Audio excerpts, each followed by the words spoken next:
Hello नमस्कार, मैं शिवेश अग्निहोत्री आप लोगों का स्वागत करता हूं। उम्मीद है कि आप लोग ने मेरा पहला वीडियो देखा होगा और आप लोग को उम्मीद है कि पसंद भी आया होगा। आज मैं आया हूं उसी का एक पार्ट डेप्थ में समझाने के लिए। जैसा कि आप लोगों को दिख रहा होगा कि आज हम लोग डिस्कस करेंगे टर्म इंश्योरेंस के लिए। जैसा कि टर्म इंश्योरेंस हम लोग ने पहले वीडियो में भी देखा था। क्या आप लोग ने अभी तक नहीं देखा? तो प्लीज़ मेरा पहला वीडियो देखिए। लिंक मैंने डिस्क्रिप्शन में डाल के रखा हुआ है। एक बार प्लीज़ वो पूरा वीडियो देखिए तो आपको एक ओवरऑल पूरा नॉलेज मिल जाएगा जो मैंने पिछले वीडियो में रखा था। एंड उसको प्लीज़ देखिए। तो आइए आज हम लोग चलते हैं अपने सफ़र पे टर्म इंश्योरेंस के लिए। तो सबसे पहले मैं आप लोगों को बताऊंगा कि टर्म इंश्योरेंस समझने से पहले कि लाइफ इंश्योरेंस जो होता है, जो हम लोग अक्सर सुनते आ रहे हैं, लाइफ इंश्योरेंस कराया है कि नहीं कराया, लाइफ इंश्योरेंस ज़रूरी है, ये सारी चीज़ें। तो लाइफ इंश्योरेंस आखिर होते कितने टाइप के हैं? तो जो मैंने डाल के रखा हुआ है, जैसे कि इसमें है लाइफ इंश्योरेंस हमारे 4 तरह के जो मैंने इंपॉर्टेंटली डाल के रखे हैं। एक टर्म इंश्योरेंस हो गया, एक हो गया होल लाइफ इंश्योरेंस, एक हो गया life insurance with guaranteed return और दूसरा ULIP, unit linked incentive plan. अब टर्म इंश्योरेंस जैसे कि मैंने अपने पहले वीडियो में बताया हुआ था कि अगर आपको कम प्रीमियम में अपना फैमिली सिक्योर करनी है तो टर्म इंश्योरेंस जो है वो सबसे बेस्ट ऑप्शन है आज तक के मार्केट में अवेलेबल में। ये अगर जो अर्निंग मेंबर है फैमिली का, अगर उसको कुछ भी हो जाता है तो ये आपकी फैमिली को फुल प्रोटेक्शन देता है। अब उसके बाद में whole life insurance. Whole life insurance क्या होता है? होल लाइफ इंश्योरेंस ऐसा इंश्योरेंस है जिसमें आपको जो कवर है टिल डेथ तक मिलता है, सब्जेक्ट टू कि आप जो उसका प्रीमियम दे रहे हैं वो रेगुलरली दे रहे हैं। टिल डेथ मतलब अंटिल 99 ईयर्स तक अगर आपको कुछ भी हो जाता है, जो भी अर्निंग मेंबर है या जो भी इंश्योर्ड है उसको कुछ भी हो जाता है, तो उसका जो भी नॉमिनी है उसको डेथ बेनिफिट मिलेगा, उसको मैच्योरिटी मिलेगा, प्लस जो भी उसका अमाउंट जो प्रीमियम दिया है उसमें और बोनस ऐड करके मिलेंगे। लेकिन इसमें एक जो ड्रॉबैक होता है कि जो होल लाइफ इंश्योरेंस में जो आपको प्रीमियम पे करना पड़ता है वो टर्म इंश्योरेंस से करीब 30 to 40% ज़्यादा पे करना पड़ता है। अब आता है life insurance with guaranteed return. जैसे कि आपको नाम से दिख रहा होगा, गारंटीड रिटर्न मतलब जो आपने इसमें इंश्योरेंस में प्रीमियम आप देते हो वो at the time of maturity आपकी पॉलिसी के आपका जो प्रीमियम है वो आपको बैक हो जाता है, तो इसी वजह से गारंटीड रिटर्न होता है। ये जनरली अगर मैं आपको एक एग्जांपल से समझाऊं, सपोज करिए आपने 50,000 रुपीज़ 10 ईयर्स तक दिए तो आपका जो टोटल सम है वो 5 लाख हो जाता है। और इसमें जो आपका पॉलिसी टर्म है वो पॉलिसी टर्म स्टॉक 15 ईयर्स का होगा। तो आपका ये जो पॉलिसी रहती है इस तरह से रहती है कि आप 50,000 रुपीज़ 10 ईयर्स तक दो, देन आफ्टर 15 ईयर्स में मतलब आपको 15th ईयर पे आपको जो आपका टोटल सम आपने 5 लाख दिया है उसमें प्लस आपका मैच्योरिटी और प्लस बोनस ऐड करके आपको अप्रॉक्स 6-7 लाख रुपीज़ आपको उसमें मिल जाएंगे। और इन बिटवीन वो 10 साल में अगर कभी भी आपकी डेथ होती है तो आपका जो नॉमिनी है उसको वो 5 लाख रुपीज़ का सम मिल जाएगा और जो भी आगे के प्रीमियम वो वेव्ड ऑफ हो जाएंगे। ये हो गया आपका life insurance with guaranteed return. अब आपका यह ULIP means unit linked incentive plan. इसमें क्या रहता है कि जो भी आप प्रीमियम देते हो तो आपने जो प्रीमियम दिया उसमें क्या है कि आपको एक इंश्योरेंस तो मिलता ही है, मीन्स जो नॉमिनी है उसको एक डेथ बेनिफिट तो मिलेगा ही मिलेगा, प्लस जो आपका वैल्यू है अगर आप चाहते हो कि मेरे जो मैं प्रीमियम दे रहा हूँ उसकी ग्रोथ भी हो, वो वेल्थ भी बिल्डअप करे, तो वो आपका जो प्रीमियम है उनको वो लोग मार्केट में लगाते हैं। मार्केट जैसा स्टॉक मार्केट में लगाते हैं। अब वो डिपेंड करता है कि आपकी जो रिस्क प्रोफाइल है उसमें वो आपका बॉन्ड्स में भी लगा सकते हैं, वो आपको हाइब्रिड फंड्स में भी लगा सकते हैं और वो आपका प्योर इक्विटी फंड्स में भी लगा सकते हैं। मुझे पता है कि अभी आपको बॉन्ड, इक्विटी फंड और ये सारी चीज़ें आपको नहीं समझ आ रही होगी, लेकिन मैं आपको ये अश्योर करता हूँ कि इस जर्नी में मैं आपको ये आगे भी इन सब चीज़ों के मैं वीडियोस लेके आऊँगा और आप लोगों को एकदम डेप्थ में नॉलेज दूंगा। आप लोगों को सारा चीज़ क्लियर हो जाएगी। तो इसलिए आप अभी समझिए कि जो यूलिप है वो आपका जो प्रीमियम है उसका एक पोर्शन वो मार्केट में भी डालता है जिसके कारण आपकी वेल्थ बढ़े। तो at the time of maturity generally जब ये पॉलिसी लेके आते हैं यूलिप के लिए तो जनरली वो आपको 4% और 8% में कैलकुलेट करके बताते हैं कि आपका जो मेच्योरिटी सम है वो कितना रहेगा। तो ये सारे जो टाइप्स हैं लाइफ इंश्योरेंस के वो मैंने बताए। अब जो नेक्स्ट मैं करता हूँ कि अब चारों हम लोग ने इंश्योरेंस टाइप समझ लिए, अब मेरे को लेना कौन सा ये मैं कैसे समझूंगा? अब वो डिपेंड करता है, सबके अलग अलग नीड्स होते हैं उनके ऊपर में। जैसे कि मैं इस फोटो में आपको दिखा रहा हूँ term insurance, life insurance with guaranteed return ULIP में। अब देखिए जो मेरा एक फंडा है वो एकदम क्लियर है कि कभी भी इंश्योरेंस और इन्वेस्टमेंट को एक साथ ही रखना चाहिए। उसका मेन पर्पस क्या होता है कि जब आप इन्वेस्टमेंट और इंश्योरेंस को एक साथ रखते हो तो आपका जो कवर है जो आपकी फैमिली को मिलेगा, अगर आपको कुछ हो जाता है, अर्निंग मेंबर को कुछ हो जाता है तो वो बहुत कम हो जाता है। और अगर आप 1 CR का कवर रखोगे उस तरह की पॉलिसीज़ में तो आपका जो प्रीमियम है वो बहुत ज़्यादा आएगा, अप्रॉक्स आपको 70-80 थाउजेंड रुपीज़ पर ईयर का जाएगा। तो जो एक कॉन्सेप्ट है वो आप ये लेके चलो कि आपको इन्वेस्टमेंट अलग रखना है और इंश्योरेंस अलग रखना है। तो अगर मान सपोज करो आप टर्म इंश्योरेंस ले, तो टर्म इंश्योरेंस एकदम परफेक्ट है सिचुएशन के लिए। इसमें आपका जो भी आपका टर्म इंश्योरेंस में जो भी आपका इंश्योर्ड है वो आपका 1 CR 1.5 CR 2 CR जितना भी आपको लगता है कि एट द टाइम ऑफ आपकी जब आपकी फैमिली की नीड होगी आपकी लाइफ स्टाइल के अकॉर्डिंग में, कि वो लाइफ स्टाइल आपका मेंटेन रहे, तो आप वो लेके चलो। उसके बाद में जो आप प्रीमियम और सारी पॉलिसीज में देने वाले थे वो प्रीमियम आप म्यूचुअल फंड्स में डाल दो, स्टॉक्स में डाल दो। उसके बारे में भी आगे हम लोग डिस्कस करेंगे, तो आपको वो सारी चीज़ की भी नॉलेज हो जाएगी कैसे हम लोग को वैल्यू डालनी है, लेकिन वो बेटर है। तो मेरे हिसाब से आप इंश्योरेंस और इन्वेस्टमेंट को कभी भी एक साथ मत मिलाएं। टर्म इंश्योरेंस आप लें और जो इन्वेस्टमेंट है उसको आप अलग से किसी भी इन्वेस्टमेंट में जो भी आपको सुटेबल लगता हो। बाकी आगे भी हम लोग डिस्कस करेंगे क्या क्या इन्वेस्टमेंट है, किस तरह से आप वेल्थ अपनी जनरेट कर सकते हो, उसमें लगाएं तो वो आपके लिए ज़्यादा बेनिफिशियल होगा। अब आगे हम लोग पढ़ेंगे कि टर्म इंश्योरेंस, जैसे कि ये जो स्लाइड है ये मैंने अपने पिछले वीडियो में बताया हुआ था कि टर्म इंश्योरेंस के क्या क्या फीचर्स होते हैं। लेस प्रीमियम मोर कवरेज, ये भी मैंने बताया हुआ, अभी डिस्कस भी किया हुआ है कि इसमें आपका जो प्रीमियम है, सपोज करो कि अगर मैं 22-23 साल का हूँ, सपोज करिए, तो अगर मैं 22-23 साल का हूँ तो मेरा जो कवर है वो 1 CR का, ये मान के चलिए अप्रॉक्स आज की डेट में 11,000-12,000 आएगा। मैंने जब लिया था 2017-18 में, तब जो इंश्योरेंस का रेट है वो कम था, तो मेरा तो अप्रॉक्स 5-6,000 ही आया था 1 CR का कवरेज के लिए। तो लेस प्रीमियम मोर कवरेज, ये एक सबसे बड़ा फीचर है इसका। इसके बाद में अर्ली एज एंट्री, मीन्स आप इसमें अर्ली एज एंट्री भी कर सकते हैं। आप जैसे कि सपोज करिए आपकी जॉब लगी, आप 22-23 साल के हो, जॉब लगी, आप तुरंत टर्म इंश्योरेंस ले सकते हो। वही सबसे बेस्ट तरीका है टर्म इंश्योरेंस लेने का। अर्ली एज में अगर आप टर्म इंश्योरेंस लेंगे तो आप ये सोचिए आज के 1,000 रुपीज़ की वैल्यू और जब आप अपने 60th ईयर में होंगे तब 1,000 रुपीज़ की वैल्यू कितनी डिफरेंस रहेगी।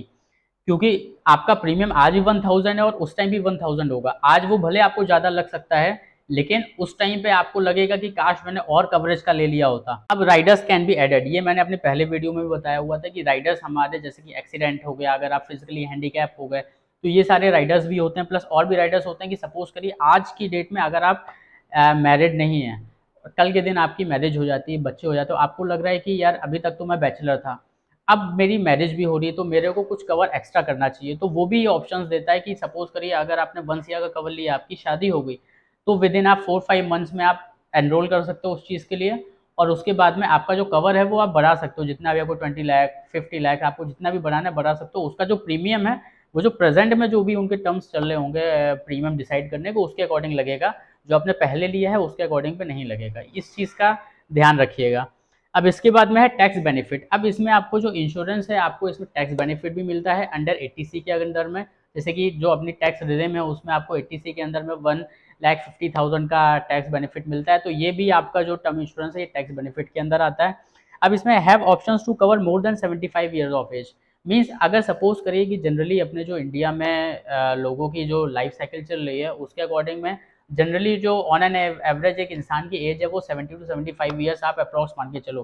तो अगर आप सपोज करिए 70 to 75 ईयर्स में किसी की डेथ भी हो जाती है, तो जो उसका नॉमिनी है, आप अपने नॉमिनी के लिए एक अच्छा खासा अमाउंट छोड़ के जा रहे हो उनके लिए पे at the age of 75 years पे भी।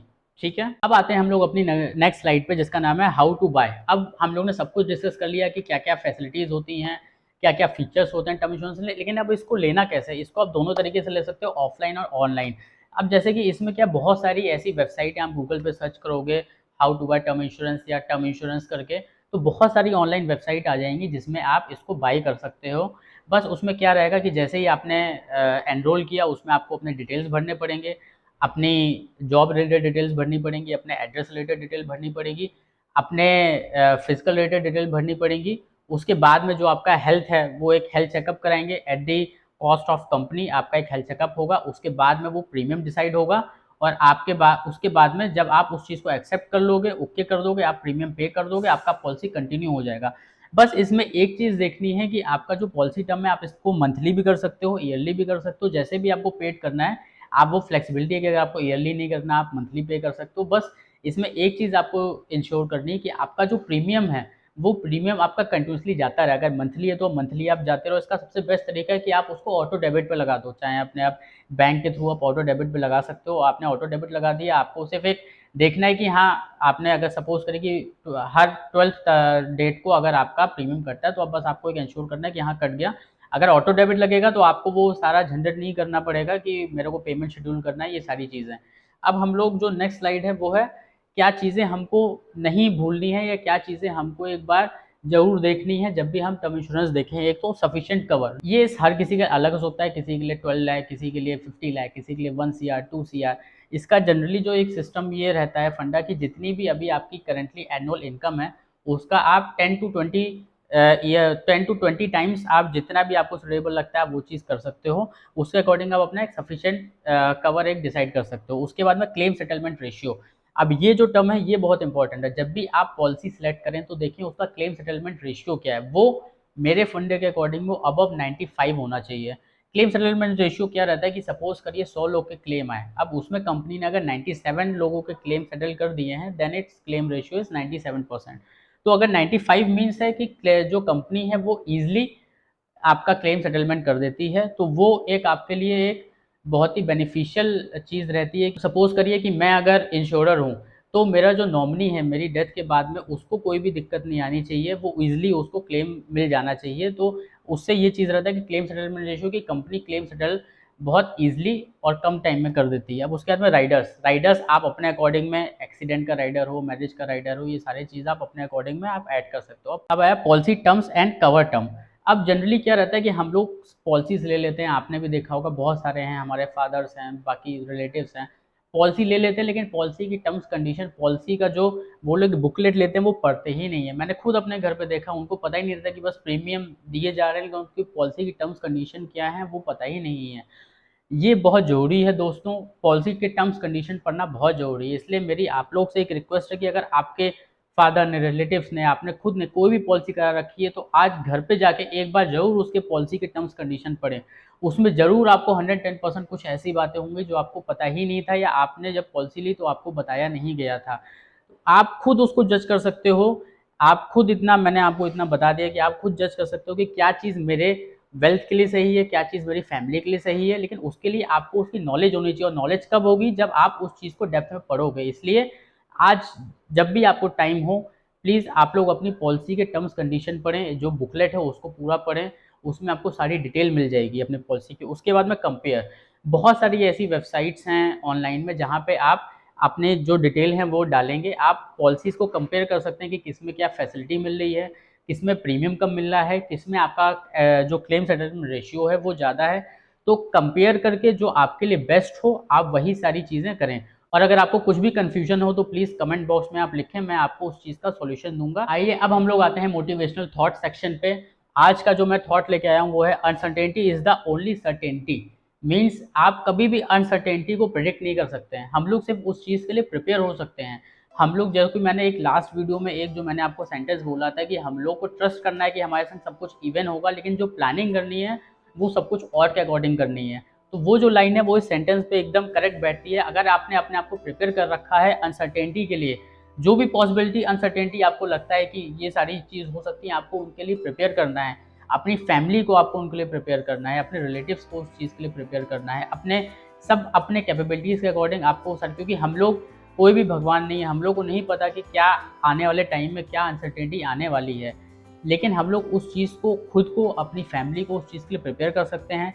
इसलिए मेरा आप लोग से एक रिक्वेस्ट है कि आज ही अगर आप कॉलेज गोइंग स्टूडेंट्स हैं तो अपने पेरेंट्स को पूछें कि आपने टर्म इंश्योरेंस कराया है कि नहीं कराया है।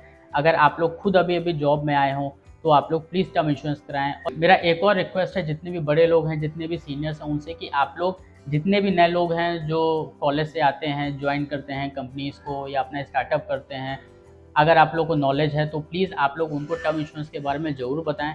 ये बहुत ही मस्ट है लोगों को लेने के लिए टर्म इंश्योरेंस। और उसके ऊपर में अगर किसी भी इंसान को, देखिए पता तो चल जाता है क्योंकि आप जब लोगों से मिलते हैं तो बहुत सारे लोग हैं आजकल एक्टिव हो गए हैं टर्म इंश्योरेंस में, लेकिन वो मिलते मिलते इतना टाइम निकल जाता है कि लोगों के 5-6 साल उसमें नॉलेज आने में ही निकल जाते हैं, जिसकी वजह से क्या है कि जो उन लोगों का बेनिफिट हो सकता था कि एट द एज ऑफ 23-24 उनको पता चल जाता, जो प्रीमियम उनका कम आ सकता था सेम कवर के लिए, वो लॉस कर देते हैं। इसलिए मेरा आप सबसे एक रिक्वेस्ट है कि किसी को भी अगर आप देखें कि वो नया ज्वाइनी है, जिसको इस बारे में नई नॉलेज है, जो भी नया अर्निंग मेंबर है जिसको इस चीज़ की नॉलेज नहीं है, तो प्लीज़ आप लोग उस चीज़ को उन सभी लोगों को एजुकेट करें, इंस्पायर करें, मोटिवेट करें कि वो लोग टर्म इंश्योरेंस लें। और इनफैक्ट मैं बताऊँ, जो मेरे मेंटर हैं, जिनको मैं अपना मेंटर मानता हूँ, या मैं बोलूँ कि जिन्होंने मेरे को उन सारी चीज़ों से एट दी राइट टाइम में मेरे को इन सारी चीज़ों से मुझे इंट्रोड्यूस कराया, मैं आज भी उन्हीं की लर्निंग सब लोग को बताता हूँ। उन्होंने एकदम सही एज पे हम लोग को इन सारी चीज़ों से इंट्रोड्यूस कराया, और बिलीव में उन्होंने ज़बरदस्ती हम लोग को टर्म इंश्योरेंस करवाया था। और आज मैं उस चीज़ के लिए उनको कई बार थैंक करता हूँ कि अगर आज मैं वही टर्म इंश्योरेंस देखूँगा जो मेरा उस टाइम का प्रीमियम है, उसमें अप्रॉक्स मंथली में वो आपको 4-5,000 का डिफरेंस आ जाता है। तो इसीलिए ये मेरा रिक्वेस्ट है कि जितने भी लोगों को आप देखें, उन सबको उस अनसर्टेनिटी, किसी भी तरह की अनसर्टेनिटी अगर आपको लगता है कि आपके पास एजुकेशन है, आप लोगों को एजुकेट कर सकते हैं, देन प्लीज़ आप लोग एजुकेट करें। आज के लिए बस इतना ही, मिलते हैं नेक्स्ट वीडियो में। नेक्स्ट वीडियो में मैं डिस्कस करूँगा हेल्थ इंश्योरेंस के ऊपर। तो प्लीज़ स्टे कनेक्टेड, लाइक करें, सब्सक्राइब करें। धन्यवाद।